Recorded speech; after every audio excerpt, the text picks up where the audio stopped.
Hi hello welcome to Kiran TV news. ముఖ్యంగా అందరికీ Kiran TV తరపున స్వతంత్ర దినోత్సవ శుభాకాంక్షలు. ఈరోజు ఈ దేశం 80వ స్వతంత్ర దినోత్సవం జరుపుకుంటుంది. నిజంగా చెప్పాలంటే ఈ రెండేళ్లలో ఒక గొప్ప నాయకుడిని భారతదేశం చూస్తుంది. అప్పట్లో స్వతంత్ర ఉద్యమం అప్పుడు కొంతమంది నాయకుల్ని మనం చూసాం. మళ్ళీ ఇప్పుడు ఇన్ని సంవత్సరాల తర్వాత మళ్ళీ ఆ స్వతంత్ర ఫలాలు అన్ని గ్రామాలకు ఇచ్చేటువంటి ఒక నాయకుడు కనిపిస్తున్నటువంటి పరిస్థితి కనిపిస్తుంది. నాయకుడు ఫలాలు ఇవ్వటమే కాదు, దేశ యువతకి రేపటి తరానికి కూడా మార్గదర్శకుడిగా తను ఇచ్చేటువంటి సలహాలు సూచనలు చాలా అద్భుతంగా అనిపించింది. ఈరోజు పవన్ కళ్యాణ్ గారు పిఠాపురంలో ఆయన కాకినాడ పిఠాపురానికి సంబంధించినటువంటి పర్యటనలో ఉన్నారు. కాకినాడలో జాతిని ఉద్దేశించి ఆయన మాట్లాడుతూ ముఖ్యంగా యువతకు ఒక గొప్ప సందేశాన్ని ఇచ్చారు. ముఖ్యంగా జంజీ యువతకి ఆయన మాట్లాడినటువంటి మాటలు విన్నాం, ఆ తర్వాత మాట్లాడుకుందాం. జస్ట్ ఒకసారి, ఎంతో కాదు, జస్ట్ కొన్ని సెకండ్స్ మాత్రమే. డబ్బుకి మీ ఓటు నమ్ముకోకండి, తప్పుడు సమాచారానికి మీ ఆలోచన నమ్ముకోకండి, ద్వేషానికి మీ భవిష్యత్తును అప్పగించకండి. ప్రశ్నించే యువత కావాలి, పరిష్కారం చూపే యువత కావాలి, అవకాశాలు సృష్టించే యువత కావాలి, భారతదేశాన్ని నడిపించే యువత కావాలి. ఈ తరం చేతిలో ఉన్న జ్యోతి యువత. ఈ తరం చేతిలో ఉన్న జ్యోతి యువత అని చెప్పి పవన్ కళ్యాణ్ గారు జెన్జీ యువతకి ఒక సందేశాన్ని ఇచ్చారు. ఓటుని డబ్బుకి అమ్ముకోకండి, నిజాయితీగా ఉండండి. ఈ దేశానికి సంబంధించి స్వతంత్రం కోసం ఎంతమంది త్యాగాలను గుర్తు చేసుకోండి అంటూ మనం ఈరోజు ఇలా స్వేచ్ఛగా ఏ కార్యక్రమం అయినా సరే ఎలాంటి మాటలైనా మాట్లాడుతున్నామంటే వాళ్ళ కష్టం, వాళ్ళ పడినటువంటి త్యాగ ఫలాలే మనం వాళ్ళ ప్రాణాలు ఇచ్చి ఈ దేశాన్ని మనకిచ్చారు. దాన్ని ఒక రాజ్యాంగం రూపంలో మనకు ఒక హక్కుగా, ఓటు హక్కు కూడా ఇచ్చారు.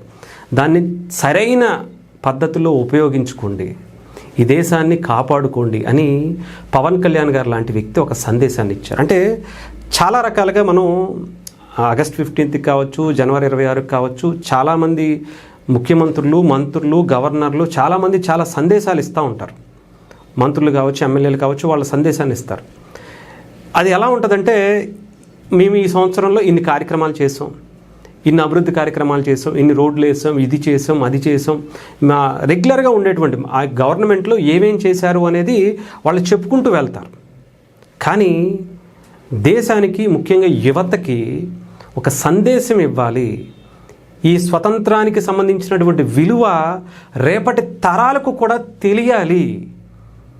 మనం ఈరోజు ఇక్కడ కూర్చుని ఏది పడితే అది మాట్లాడుతూ, ఏది పడితే అది క్వశ్చన్ చేసేటప్పుడు ఏంటి డిఫరెన్సు, గత ప్రభుత్వాలకి ఇప్పుడున్నటువంటి ప్రభుత్వాలకు ఏంటి డిఫరెన్సు, ఏం చేశారు, ఎలా ఉంది, గత ప్రభుత్వంలో భారతదేశం ఎలా ఉంది, ఈ ప్రభుత్వంలో భారతదేశ పరిస్థితి ఏంటి, మిగతా దేశాలకు ఉండేటువంటి మన దేశానికి ఉండేటువంటి డిఫరెన్స్ ఏంటి, గత ప్రభుత్వంలో ఉన్నప్పుడు మన భారతదేశాన్ని ఇతర దేశాలు ఎలా గౌరవించాయి, ఇప్పుడు ఎలా గౌరవిస్తున్నాయి, జరుగుతున్నటువంటి అభివృద్ధి ఏంటి, మన భారతదేశ రక్షణ వ్యవస్థ ఎంత బలంగా గతంలో ఎలా ఉంది, ఇప్పుడు ఎలా ఉంది, ఇవన్నీ కూడా ఒక్కసారి బేరీజ్ వేసుకుని చూసుకోవాలని చెప్పి పవన్ కళ్యాణ్ గారు ఇచ్చినటువంటి సందేశం అనమాట.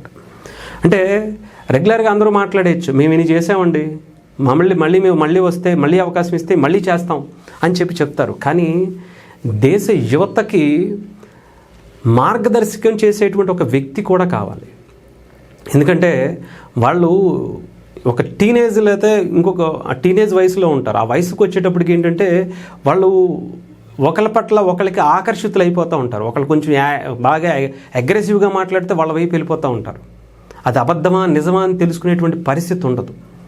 కానీ వాళ్ళని సరైన పద్ధతిలో నడిపిస్తే మాత్రం ఈ దేశం నెక్స్ట్ లెవెల్లో ఉంటుంది, అందులో ఎటువంటి సందేహం లేదు.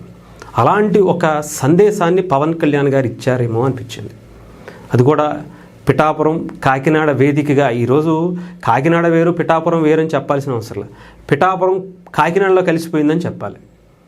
అంత కలిసిపోయినట్టు. ఇంతకుముందు కాకినాడ పక్కన పిఠాపురం అని చెప్పి మాట్లాడుకునేవాళ్ళం, కాకినాడ అని చెప్పి చాలామంది చెప్పుకునేవాళ్ళు. కానీ ఇప్పుడు పిఠాపురం అనే చెప్పుకోవాలి. కాకినాడ అనే దానికన్నా పక్కన పెడితే పిఠాపురం అంటేనే ఒక వైబ్రెంట్ క్రియేట్ అవుతుంది, ఒక వైబ్ వస్తుంది. ఒక చెప్పాలంటే దానికి ఒక నిజంగా ఒక ఆరా నడుస్తూ ఉంటుంది పిఠాపురానికి కూడా. సో అలాంటి పిఠాపురంలో పవన్ కళ్యాణ్ గారు ఈరోజు స్వతంత్ర దినోత్సవం సంబంధించినటువంటి వేడుకలు జరుపుకోవటం, అలాగే అనా కొణిదెల గారిని కూడా, లెజినోవా అని కూడా అనకూడదని చెప్పారు, కొణిదెల అని కూడా అనమన్నారు. ఈ దేశంలో కంప్లీట్గా ఆమె కోడలైపోయారు ఇంటికి. సో అనా కొణిదెల గారు కూడా అక్కడ హాజరవ్వటం సెంటర్ ఆఫ్ అట్రాక్షన్గా మారింది. నిన్న ఆమె ట్రైన్లో హైదరాబాద్ నుంచి పిఠాపురం చేరుకున్నారు.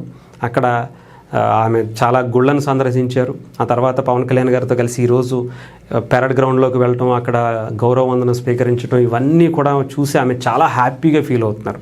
సో ఏదేమైనా సరే నెక్స్ట్ లెవెల్లో ఉంది.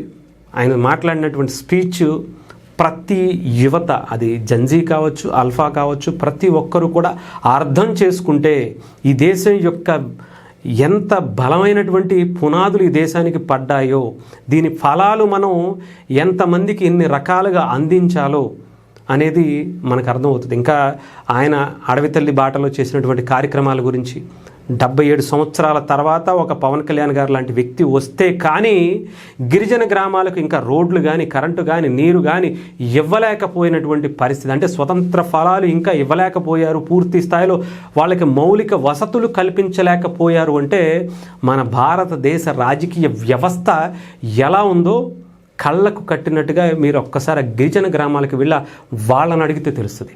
వాళ్ళ కళల కంఠం కూడా మానేశారు. మా ఊరికి రోడ్డు వస్తుందని, మాకు కరెంట్ వస్తుందని, మాకు నీరు వస్తుందని, తాగటానికి మంచినీరు తాగే అటువంటి అవకాశం కూడా ఉంటుందని కూడా చిట్ట చివరన ఇసిరి పాడేసినట్లు ఉండేటువంటి ఒక గిరిజన గ్రామానికి వెళ్ళి అడిగి చూడండి. అయితే సిటీలో కూర్చుని మనం మాట్లాడితే మనకి మంజీరా వాటర్ రాలేదు, లేదంటే కృష్ణా వాటర్ రాలేదు, ఇంకొక వాటర్ రాలేదని మాట్లాడుకుంటాం.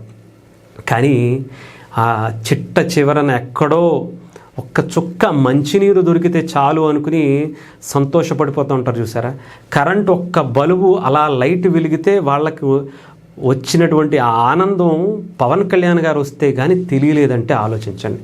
వాళ్ళు చదువుకుని మిగతా పిల్లల్లాగా మనం కూడా ప్రయోజకులు అవ్వచ్చు, మన పిల్లలు కూడా చదువుకుని రేపొద్దున ఎంతో ఉన్నత స్థాయికి వెళతారు అనేటువంటి ఒక కళను కూడా కనటం మానేసి ఇప్పుడు పవన్ కళ్యాణ్ గారు వచ్చిన తర్వాత అది నిజంగా కళ్ళ ముందు కనిపిస్తుంటే వాళ్ళ ఆనందం ఏంటో ఈ 80వ సంవత్సరంలో స్వతంత్ర దినోత్సవానికి సంబంధించినటువంటి ఈ రోజుకి ఇంకా చాలా ఉన్నాయి పవన్ కళ్యాణ్ గారు చేయాల్సినవి. 5 ఏళ్లలో డోలీ రహిత గ్రామాలుగా, డోలీ రహిత ఆంధ్రప్రదేశ్గా తీర్చిదిద్దాలి అంటే అది మాటలు కాదు. 77 సంవత్సరాల్లో చేయలేంది 5 ఏళ్లలో చేయాలంటే ఆయన సంకల్పం ఎలాంటిదో మీరు ఊహించుకోండి. సో డెఫినెట్గా ప్రతి యువత కూడా పవన్ కళ్యాణ్ గారిని చూసి ఇన్స్పైర్ అయితే రేపటి తరంలో వాళ్ళు కూడా రాజకీయ నాయకులుగా, లేదంటే ఏ ఫీల్డ్లో ఉన్నా, ఇంజనీరింగ్లో ఉన్నా, లేదంటే సివిల్ సర్వీసెస్లో ఉన్నా, పోలీస్ డిపార్ట్మెంట్లో ఉన్నా, దేంట్లో ఉన్నా కానీ వాళ్ళు దేశానికి ఏం చేయాలి అనేది గుర్తుపెట్టుకుంటారు.